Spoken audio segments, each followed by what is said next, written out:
Mbola resabe hatramin'izao ny resaka Claudine Razaimamonjy taorian'ny fatongavany avy atsy amin'ny Nosy Maurice dia voalaza fa nampidiriny etsy amin'ny hôpitaly Agéran tenany mandeha be anefa ny resaka falasan'ny fianaran-tsoa izy araha ny avy ao anivon'ny sanjikan'ny mpitsara dia isy ny fanaramaso ataon'izy ireo mikasika izany.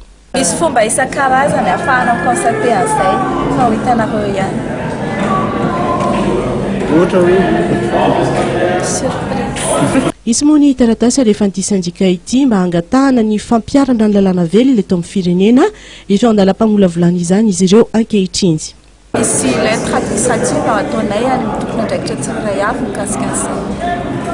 fangatahana azy ampidirina atao izay mandat de dépôt zay sa mikasika Non, tsy anjaranay ny mangataka ny fampidirana mandat de dépôt fa ny anjaranay fotsiny dia mangataka ny fampiarana ny lalàna sy ny fanatanterahana ny lalàna. Ny andro izay mety valin'ny fanadihadiana ataon'ny SMM zany ny rehetra satria dia isy mifanontany mikasika ity raharaha ity ny olom-pirenena.